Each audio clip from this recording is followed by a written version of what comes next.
Hello, welcome back to another video. I have another exciting guest with me today that I'm super excited to share with you. This is my friend Zach, who is a freelance presentation designer. Do you want to share a bit about what you do? Yeah, so I'm Zach Grosser. I run a consultancy, that's just me, called Zach Studios.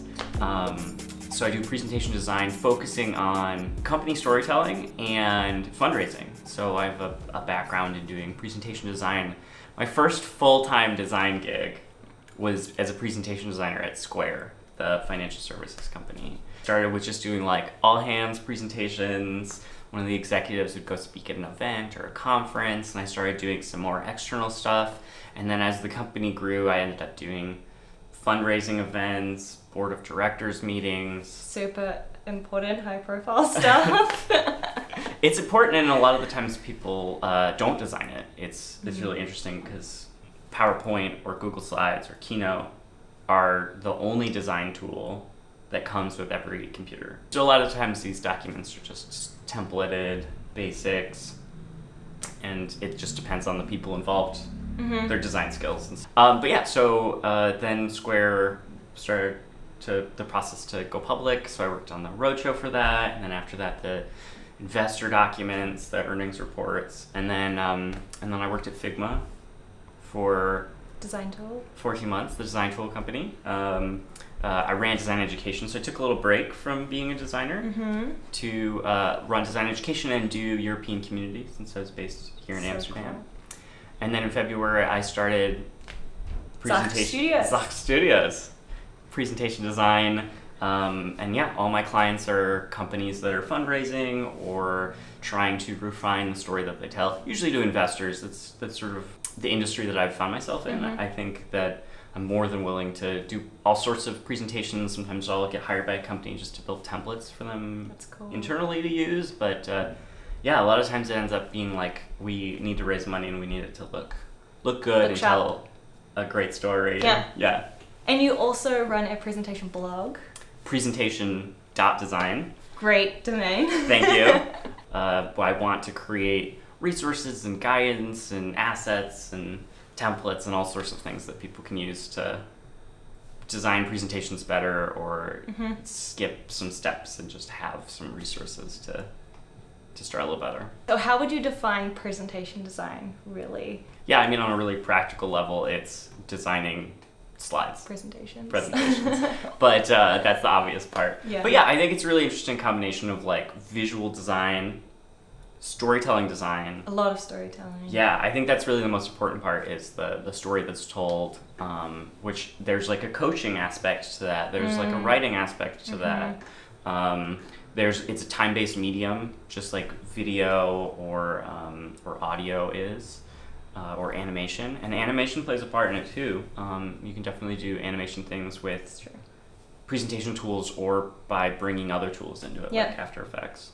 But yeah, and I think like the Steve Jobs era was really why presentation design is more popular now. It was the first maybe large-scale presentations that people saw that weren't those walls of text or PowerPoint defaults. I think a lot of people in a corporate environment were used to the lots of numbers and words. I have an introduction to presentation design blog post. It was the first thing I ever published to Medium, and I ended it with like, consider if you even need a presentation first. Yeah. Well, we asked on Twitter if any of you have questions about presentation design, and we got quite a few responses. That's great. I'm going to ask you some questions from some of my Twitter followers. Okay, first question from Adash. How do you decide on the right amount of content for a slide? We were kind of just talking about this with lots of numbers and words. How do you find that balance of like getting across the information that you want to communicate, but like not with too much information? Sure, yeah. I like to think about it like, I don't know that the slide should stand alone without what you're talking. So if you're presenting in front of an audience, what's behind you should give context to what you're saying. It doesn't necessarily have to be the 2 paragraphs worth of text that you're saying on the slide.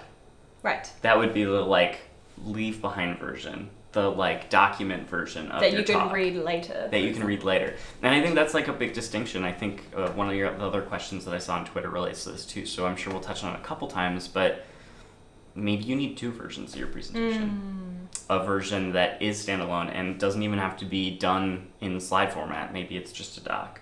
Yeah, that's hard because I've struggled with that where I've had to create a presentation for delivery, like you're delivering it to an audience, and then there's always somebody who couldn't make it or missed out, and so they ask you to send them the presentation, but sometimes it doesn't make sense on its own. Yeah, it's really interesting. It sort of is inherent to the medium. It's like, I didn't watch the movie, can I have the script? It's like, yeah, the script tells the story but doesn't have the same thing, or maybe that's a bad example because scripts often break out what's supposed to happen visually, but something similar to that of it's two parts to the same thing. Your presentation is the visual version of it, as well with your presence and your charisma and how you present and what you say and how you relate to the audience, and I think those are all components to a presentation. Yeah. So the slide version doesn't necessarily tell the same story. Yeah, so in relation to what we just talked about, Adash also asked, what if the deck has to be standalone, so be equally impactful without a speaker? Is there anything you should do differently, or should you have the two versions? Yeah, if possible, two versions, but maybe consider doing like infographic style of a slide, because the infographics are meant to take complex amounts of data and simplify them to communicate them quickly, visually, right? So if you see one in a news article, it's going to be some big numbers, some helper text, some visuals or illustrations that help give context, but they're going to be pared down basic versions of probably a very large data set or a very large report or a huge amount of research being sort of done very concisely. Yeah, distilled. And so you could do your slides infographic style, where you've got that context that does stand alone, but it's still visually simple. Yeah. Okay, sort of a visual question from Bernardo. As a rule of thumb, is black on a white background preferred to white on a black background? Very specific. And should you be prepared with dark or light variations of your presentation to test in the case of you actually delivering it as a talk? I always say that like black text on a white background looks like it came from the template because that's the default. Yeah. So literally do anything else. I often go for like even switching it to like a dark gray for the text. Okay. Yeah. To show that you've given some thought. Yeah. It's just some consideration. Even if your client's like, I want white text on a black background, or that's your visual preference, go with like a dark gray. I think it really depends, just like with most design things, it depends. I wouldn't say prepare two versions of your presentation, dark and light. I would say test in the space first. Yeah. So you build your whole presentation one way. Yeah.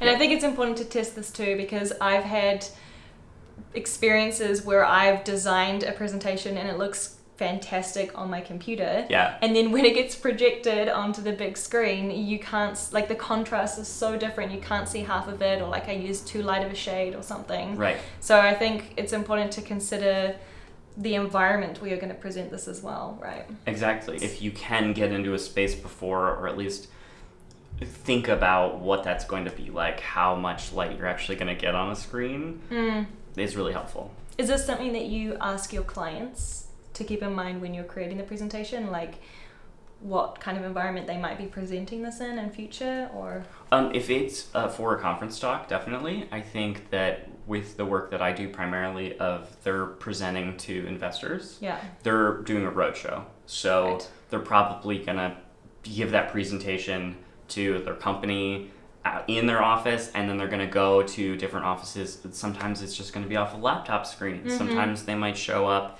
and there's 20 people in the room and it's a big projector, and so it's really variable then. So you just have to do the same thing that you would do when designing anything, is go for high contrast, great visibility. You're going to work toward accessibility no matter what. So being able to maintain a high contrast is going to be really helpful if you're unsure what the situation is going to end up being. Bernardo also asks, do you have any tips for general guidelines around font sizes and maybe typefaces? That's a really good question. For font sizes, it's going to depend on how far away your audience is, how big the screen you're presenting on is. So if you can test that earlier, it's helpful.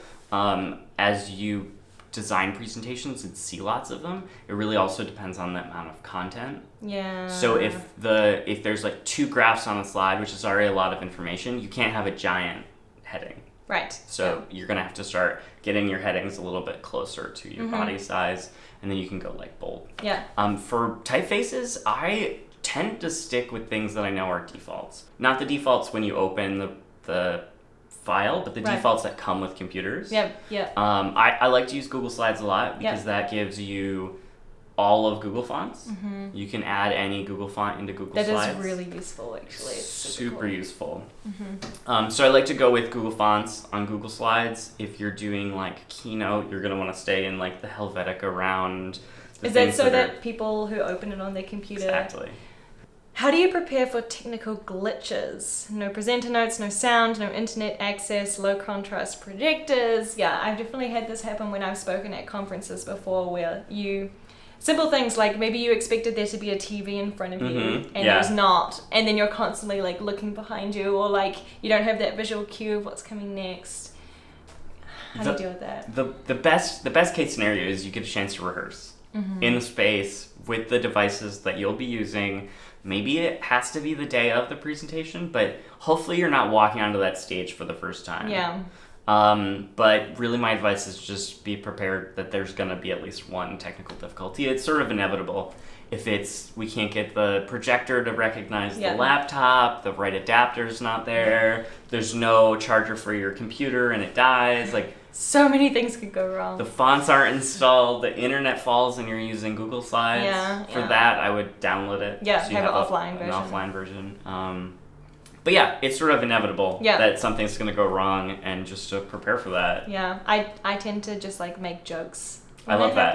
That's good. That's Bad good jokes, but yeah, like just to fill the silence and make it less awkward, although it often makes it more awkward, but it's kind of funny.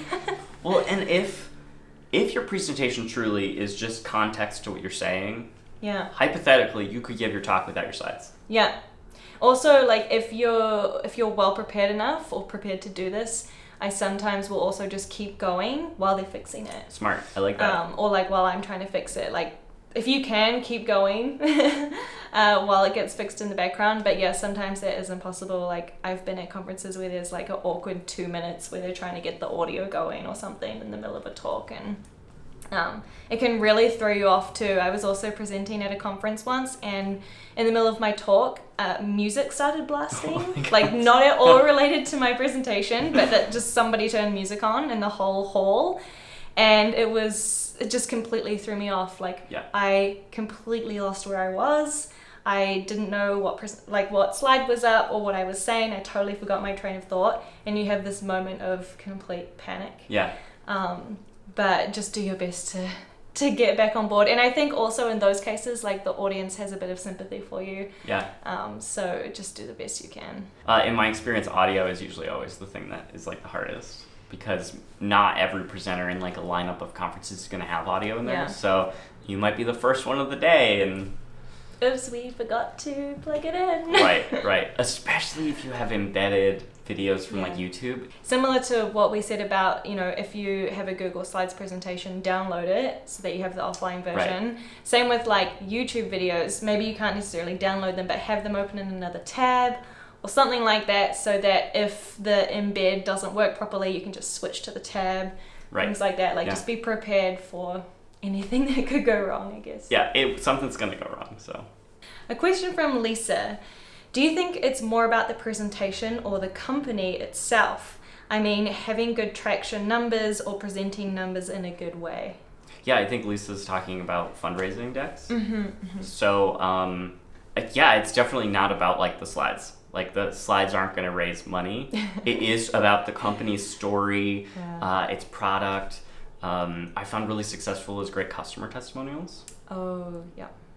If you're just focused on like what you and your team are doing, I think it's like also really important to show investors that you're trying to raise funding from, that they're customers that use it, that love it, that are going to stay using it. Validating the product, I guess. Exactly. Yeah. Yeah, I mean, the financials are important. The revenue forecasts are important. It's all important. I mean, a pitch deck might be only 12 slides that are... Wow. One of the hardest things to communicate, that I think the most challenging thing in my whole field for founders to even talk about for designing, is the concept of, okay, so let's say right now you wanted to start a, I don't know, like a co-working space. Mm-hmm. And there are a lot of large companies in the co-working field, right? You've got Spaces and WeWork, and then the older ones. Yeah. You've got all these like smaller ones that are community focused. So you have to think, if I come out with, I have like a unique idea to make it different, to make my own company, and I found it, and I have some customers, what is the unique thing that you do that your competitors can't just duplicate? Right. Like, it's sort of like platform lock-in almost. Although I think it's probably a bad thing for most products to have platform lock-in. It is a successful way to run business, unfortunately. But yeah, like what's to stop like Amazon from copying your company tomorrow, and then you lose all your customers. So that's like a really hard thing to communicate, but really important too. And way more important than the slides. And how does that relationship actually work? Like, do you have a conversation with them and learn about their story and then propose like a story? Or do they give you like the text to put onto the slides basically? Or how involved are you with kind of deciding what content goes on the slides and what story we tell? So I deal with the whole spectrum of that, from companies that are coming to me like, we've just started, we're the founding team, we've got this idea for a company, we don't have a product yet, we don't have customers yet. Okay. And they need help with the story, with the copywriting, with the slides, branding, coming up with an identity, colors, all of it. And then we build a pitch deck off of that, to all the way a company's just coming to me and like, it's done, it's ready, all the slides are there, all the content's there, all the photography's there, we just need you to touch it up kind of. Yeah, give us some expertise, because like they're coming to me because I've done it bunches and bunches of times. Yeah. And so does the story make sense to you as an outsider? And then it's visual design, a lot of visual design or touching up, or just expertise in the tools. Yeah. Because a lot of these companies have designers, especially as they get like later into like a Series C or a Series D fundraise. They've got a design team that knows what they're doing, that knows the brand. But is it valuable for them to spend their time doing it? Maybe even having to learn Keynote to be able to produce a deck and they could be working on the product instead. Yeah, so. Totally. Okay, so Bernardo also asked about slide transitions and animations, and I wanted to bring this up too because... That's a good question. Yeah, I don't tend to use them, but I have some designer friends who like swear by them and love using them to help illustrate what they're saying. Sure. So do you use them? How important do you think it is? Can there ever be too much or not enough? Or what's your general thought towards like slide transitions and animations? There could definitely be too much, but I think this also really depends on your audience and what you're presenting. If I'm using Google Slides, I usually don't do any transitions. Yeah. Because it comes over an internet connection, so sometimes they can be a little like stuttery. Yeah.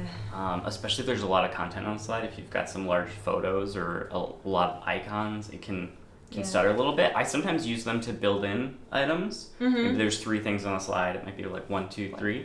But they could just like appear. They don't even need to fade in. Like fade, yeah. If you're doing a conference talk, I think it can be nice. Like if you can use something like Keynote, it can definitely help illustrate. Definitely don't go overboard. You don't need a ton of fire transitions. Keynote also has Magic Move, which is a really great way to do quick animations. Yep. And I don't necessarily consider that the same thing as like a transition. Right. That might be actually like visually expressing what you're trying to express. Yeah. But the other reason I don't use a lot of transitions is the majority of my work also ends up in PDF. And then so you lose it. You don't get GIFs, you don't get video, and you don't get transitions. So you have to really think about how is this going to look. So if there's, with that example of like 3 things on a slide, in PDF, they're just all going to be there at the same time. Right. The other thing to really consider when doing animations, putting GIFs, which I know people love. Video is, are you going to affect someone that suffers from epilepsy or has other issues with like flashing things? Yeah. I think people are really excited to integrate GIFs, which like who's not? But sometimes there can be fun, but they can also be like really disorienting, especially on a really large screen in a dark room where it's the light. And sometimes they can be really annoying if they keep looping. So maybe consider the ones that don't loop, or if you export them yourselves, you can set them not to loop. So yeah, worth considering, like, do I really need this? Yeah. Fair enough. Okay, so last question from Bernardo again, who has a lot of questions, a lot of good ones. Thanks, Bernardo. Is not about the actual presentation, but do you have any tips for presenter notes? Yes. Okay, so we mentioned earlier that like you may show up in a space and have no confidence monitor. Yes. That's the downstage monitor in front of you where you can see your notes.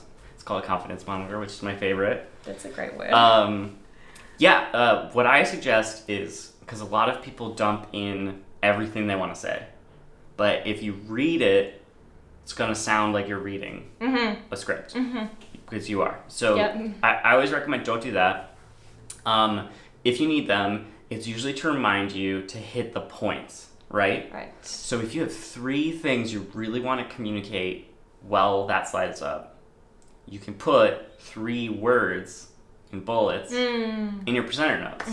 Be like, talk about growth, talk about future acceleration, talk about diversity of your team, right? And those could be 3 things. I used to design slides for Jack Dorsey, and he always said like 3 bullets, 3 words each. Oh. Yeah. So just like the main key takeaways. So that if I'm standing there telling my story, telling the company's story, talking about the customers, there's something that I must get across. Yeah. I want to see those. Cool. I think that's all the questions that we had for today. Super fun. Zach, thank you so much for being on my YouTube channel. I think a lot of people watching this are going to totally benefit from this, because I don't think we talk enough about the design of our presentations. I work in presentations like almost daily. Yeah, a lot of people in my job definitely get exposed to it a lot. Yeah. And where can people go to find you online, learn more about you, follow your presentation tips? Yes, so presentation.design is the blog. I will link it. At Designing Slides is the Twitter handle for that blog. So good. It's usually like retweets of stuff that's funny about presenting or PowerPoint, I'm at Zach Grosser on Twitter. And my business is Zoct.studio. If you need a presentation for your company, I'm available. This for is hire. the guy. Always looking for clients. So yeah. Awesome. I think that's all the things I can plug. Cool. I will link it all. Go check out his blog and go follow Zach on Twitter. Thank you so much for being on my channel. Thanks for having me. Awesome. Thank you for watching. See you in a future video. Bye. Bye. Yes.